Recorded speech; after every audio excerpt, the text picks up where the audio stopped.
Ernakulam ഉദയംപേരൂരിൽ school കെട്ടിടം ഇടിഞ്ഞു വീണു. കണ്ടനാട് JBS സ്കൂളിലെ അങ്കണവാടി പ്രവർത്തിക്കുന്ന കെട്ടിടമാണ് ഇടിഞ്ഞു വീണത്. അപകട സമയത്ത് കുട്ടികളില്ലാതിരുന്നതിനാൽ വൻ അപകടം ഒഴിവായി. ഈ കെട്ടിടത്തിന്റെ അപകടാവസ്ഥ 24 പുറത്തു കൊണ്ടുവന്നിരുന്നു. സ്കൂൾ കെട്ടിടത്തിന്റെ ശോചനീയാവസ്ഥയെപ്പറ്റി പഞ്ചായത്ത് അധികൃതർ അറിയിച്ചില്ലെന്ന് കെ ബാബു MLA. ഇത് പഞ്ചായത്തിൻ്റെ പൂർണ്ണ നിയന്ത്രണത്തിലുള്ളൊരു സ്ഥാപനമാണ്. എനിക്ക് ഇവിടെ കെട്ടിടം പണിയണമെന്നോ അല്ലെങ്കിൽ എന്തെങ്കിലും ആവശ്യം ഉന്നയിച്ചുകൊണ്ടോ ഒരു നിവേദനം ഇതുവരെ കിട്ടിയിട്ടില്ലായിരുന്നു. ഇവിടെ നിന്ന് ആവശ്യപ്പെട്ടിരുന്നെങ്കിലും നമുക്ക് ഫണ്ട് കണ്ടെത്താൻ സാധിക്കുമായിരുന്നു. ഏതായാലും ഇങ്ങനെയുള്ളൊരു സാഹചര്യത്തിൽ ഇവിടെ ആവശ്യമായ കെട്ടിട സൗകര്യം ഉണ്ടാക്കാൻ ഞാൻ ആത്മാർത്ഥമായി മുൻകൈയെടുക്കും. YS അഭിനന്ദ് ചേരുന്നുണ്ട് കൊച്ചിയിൽ നിന്ന്. അഭിനന്ദ്, ഈ കഴിഞ്ഞ ദിവസങ്ങളിലൊക്കെ ക്ലാസ് നടന്നിരുന്ന കെട്ടിടം തന്നെയാണോ ഈ തകർന്നു വീണത്? അതല്ല, ഈ അപകടാവസ്ഥ മുന്നിൽ കണ്ട് അവിടെ നിന്ന് ക്ലാസുകൾ മാറ്റിയിരുന്നു നേരത്തെ തന്നെ?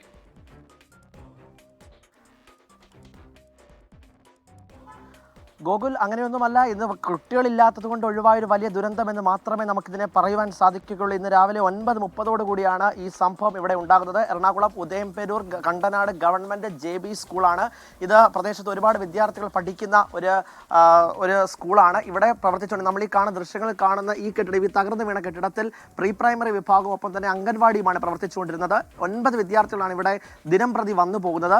ഈ സമയത്ത് ഈ കുട്ടികളൊന്നും ഇല്ലാത്തത് കൊണ്ട് ഒഴിവായത് വലിയൊരു ദുരന്തമാണ്. 9:30 ഒരു സ്ഫോടനാത്മകമായ ശബ്ദം കേൾക്കുന്നു. ഈ അംഗൻവാടിയിലെ വർക്കർ മാത്രമാണ് ഇവിടെ ഉണ്ടായിരുന്നത്. വർക്കറായിട്ടുള്ള ബേബി ഇവിടെ എത്തി നോക്കുമ്പോഴാണ് ഈ കെട്ടിടം പൂർണ്ണമായും നിലം പതിക്കുന്ന ഒരു സാഹചര്യമാണ് ഉണ്ടായത്. ഇവിടെ 9 വിദ്യാർത്ഥികൾ പഠിക്കാൻ എത്തുന്നതാണ്. 9:30 കൂടിയാണ് പ്രവൃത്തി സമയം ആരംഭിക്കുന്നത്. 9:15 ഈ സംഭവം നടക്കുന്നത്. ഈ പ്രദേശം എറണാകുളം ഉദയംപേരൂരിലാണ് സ്കൂൾ കെട്ടിടം ഇടിഞ്ഞു വീണത്. കണ്ടനാട് JBS സ്കൂളിലെ അങ്കണവാടി പ്രവർത്തിക്കുന്ന കെട്ടിടം. 9 കുട്ടികൾ ഇന്നലെയും ക്ലാസ്സിലെത്തിയ, അല്ലെങ്കിൽ ഇന്ന് രാവിലെയും അങ്ങോട്ടേക്ക് എത്തുകയായിരുന്നു. അതിനു മുമ്പാണ് ഈ അപകടമുണ്ടായതെന്ന് ആശ്വാസകരമാണ്. പക്ഷേ ഈ ദിവസങ്ങളിൽ, അല്ലെങ്കിൽ ഈ കെട്ടിടത്തിൻ്റെ ശോചനീയാവസ്ഥ അതിൻ്റെ ദുർബലമാണ് എന്നത് 24 അടക്കം വാർത്ത നൽകിയതാണ്. പക്ഷേ ഒരു ഇടപെടലും ഉണ്ടായില്ല. അത് പഞ്ചായത്താണോ MLA ആണോ, ആരാണ് ഇത് ഇടപെടേണ്ടത്, ആരെ അറിയിക്കണം എന്നൊക്കെയുള്ള തർക്കങ്ങൾ ഇപ്പോൾ നടക്കുന്നുണ്ട്. ഒരുപക്ഷേ കുട്ടികൾ അപകടത്തിൽപ്പെടാതിരുന്നുകൊണ്ടായിരിക്കാം അങ്ങോട്ടും ഇങ്ങോട്ടും പഴിചാരി ഇങ്ങനെ നിൽക്കാൻ കഴിയുന്നത്. പക്ഷേ ചോദ്യം അവിടെ അവശേഷിക്കുകയാണ്. സ്കൂളിൻ്റെ ഫിറ്റ്നസ് അടക്കം എങ്ങനെ ഇത്തരം ഒരു കെട്ടിടത്തിന് ലഭിച്ചു? അധ്യയന വർഷം ആരംഭിക്കുമ്പോൾ എല്ലാ സ്കൂൾ കെട്ടിടങ്ങളിലും പരിശോധന നടക്കുന്നതാണ്.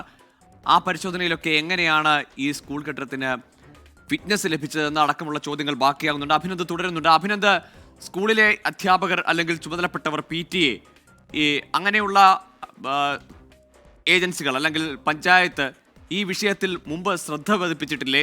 നമ്മളടക്കം വാർത്ത നൽകിയതാണ്. സ്കൂളിൻ്റെ ഈ കെട്ടിടത്തിന് പിന്നെ എങ്ങനെയാണ് ഫിറ്റ്നസ് ലഭിച്ചത് അധ്യയന വർഷം തുടങ്ങിയപ്പോൾ? ഗോകുൽ സൂചിപ്പിച്ചതുപോലെ തന്നെ 24 പൊതുജനം കഴുതയില്ല സാർ എന്ന പരിപാടിയിലൂടെ ഈ സ്കൂളിന്റെ ദുരവസ്ഥ പലപ്പോഴും അത് പ്രേക്ഷക സമക്ഷം അല്ലെങ്കിൽ അധികൃതരുടെ സമക്ഷം അത് എത്തിച്ചതാണ്. എന്നിട്ടും ഒരു തരത്തിലുള്ള നടപടിയും ഉണ്ടായില്ല എന്നതാണ് ഏറ്റവും എടുത്തു പറയേണ്ട കാര്യം. ഈ കെ ബാബു MLA ഈ സംഭവ സ്ഥലം സന്ദർശിച്ച ശേഷം പ്രതികരിച്ചത്, ഈ സ്കൂളിന് ഫിറ്റ്നസ് സർട്ടിഫിക്കറ്റ് കൃത്യമാണ്, ഒരു തരത്തിലുള്ള പ്രശ്നവുമില്ല എന്ന് കാണിക്കുന്ന ഫിറ്റ്നസ് സർട്ടിഫിക്കറ്റ് ആണ് പഞ്ചായത്ത് നൽകിയിട്ടുള്ളത്. അതിന്റെ പേരിലാണ് ഒരു നടപടിയും മുന്നോട്ട് കൊണ്ടുപോകാൻ സാധിക്കാതിരുന്നത് എന്നാണ് കെ ബാബു MLA വ്യക്തമാക്കിയത്. പഞ്ചായത്ത് പ്രസിഡന്റിനോട് നമ്മൾ ഇക്കാര്യം സംസാരിച്ചപ്പോഴും ഇതുമായി ബന്ധപ്പെട്ട് കെട്ടിടത്തിന്റെ അറ്റകുറ്റപ്പണികൾ നടത്തുവാൻ വേണ്ടിയുള്ള പദ്ധതികൾ ആവിഷ്കരിക്കുകയായിരുന്നു. ആ പദ്ധതികൾ ആവിഷ്കരിക്കുമ്പോഴാണ് ചെറിയ തോതിലുള്ള സംഭവ വികാസങ്ങൾ ഇവിടെ പൊട്ടിപ്പുറപ്പെട്ടതിന്റെ പശ്ചാത്തലത്തിലാണ് അവർക്കത് മുന്നോട്ട് കൊണ്ടുപോകാൻ സാധിക്കാതിരുന്നതെന്നാണ് പഞ്ചായത്ത് പ്രസിഡന്റ് വ്യക്തമാക്കിയത്. LDFന്റെ അധീനതയിലുള്ള പഞ്ചായത്താണ്. ഇവിടെ കോൺഗ്രസിന്റെ പ്രവർത്തകരൊക്കെ തന്നെ വലിയൊരു പ്രതിഷേധവുമായി ഇവിടെ എത്തുന്ന സാഹചര്യവും ഉണ്ടായിരുന്നു. എറണാകുളം കണ്ടനാട് ഈ സ്കൂളിന്റെ പ്രശ്നം, ഇവിടെ നിന്ന് പഠിക്കാൻ കഴിയുന്നില്ല. വിദ്യാർത്ഥികൾക്ക് നേരിട്ട് ഒരു മാറാതെ അല്ലെങ്കിൽ ചിലന്തിവല അടക്കമുള്ള പ്രശ്നങ്ങളുണ്ട്. ഇങ്ങനെ ശുചിത്വവുമായി ബന്ധപ്പെട്ട പ്രശ്നങ്ങളുണ്ട്. ഇങ്ങനെയൊക്കെയുള്ള പലതരത്തിലുള്ള പ്രശ്നങ്ങൾ റിപ്പോർട്ട് ചെയ്തിട്ടും ഒരു തരത്തിലുള്ള നടപടി ഉണ്ടായില്ല എന്ന് മാത്രമല്ല ഇടപെടലും ഇല്ല.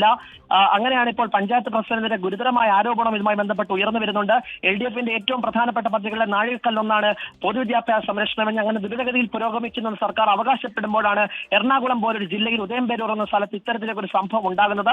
ഒഴിവായതൊരു വലിയ ദുരന്തമെന്ന് മാത്രമേ നമുക്കിതിനെ പറയുവാൻ സാധിക്കുകയുള്ളൂ.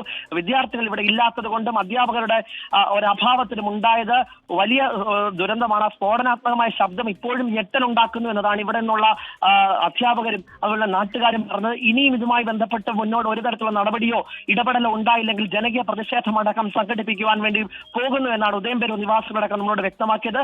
എന്തായാലും ഈ വിഷയത്തിൽ പൊതുവിദ്യാഭ്യാസ വകുപ്പിന്റെ ഒരു ഇടപെടൽ നമ്മൾ പ്രതീക്ഷിക്കുന്നുണ്ട്. എത്രയും വേഗം ആ പൊതുവിദ്യാഭ്യാസ മന്ത്രി അടക്കം പ്രതികരണം ഈ വിഷയത്തിൽ ഉണ്ടാവുമെന്നാണ് നമ്മൾ പ്രതീക്ഷിക്കുന്നത്. എത്രയും വേഗം ഈ പ്രശ്നങ്ങളൊക്കെ പരിഹരിച്ച് സ്ഥിതി ശാന്തമാക്കണമെന്നുള്ള അഭിപ്രായമാണ് സ്കൂൾ അധികൃതരും ഒപ്പം തന്നെ മറ്റ് ആളുകളും ഉയർത്തുന്നത്. ഗോകുൽ, YS അഭിനന്ദനാണ് വിവരങ്ങൾ നൽകിയത്. കണ്ടനാട് JBS സ്കൂളിലാണ് ഈ ദുരവസ്ഥ എന്നല്ല, വലിയ അപകടമായിരുന്നു സംഭവിച്ചത്. കുട്ടികളില്ലാതിരുന്നത് കൊണ്ട്, അല്ലെങ്കിൽ അവിടെ ജീവനക്കാർ ആ കെട്ടിടത്തിന് താഴെ ഇടിഞ്ഞു വീണ മേൽക്കൂരയ്ക്ക് താഴെ ആരും ഉണ്ടായിരുന്നില്ല എന്നതുകൊണ്ട് രക്ഷപ്പെട്ടു. പക്ഷേ ഇക്കാലം അത്രയും നിരവധി തവണ വാർത്തകളിലടക്കം മറ്റ് രക്ഷിതാക്കളുടെ ഭാഗത്തു നിന്നൊക്കെ പരാതികൾ ഉയർന്നിട്ടും കണ്ണടച്ച ഉദ്യോഗസ്ഥരും സ്കൂൾ അധികൃതരും പഞ്ചായത്ത് അധികൃതരും ഒക്കെയാണ് ഈ വിഷയത്തിൽ മറുപടി പറയേണ്ടത്.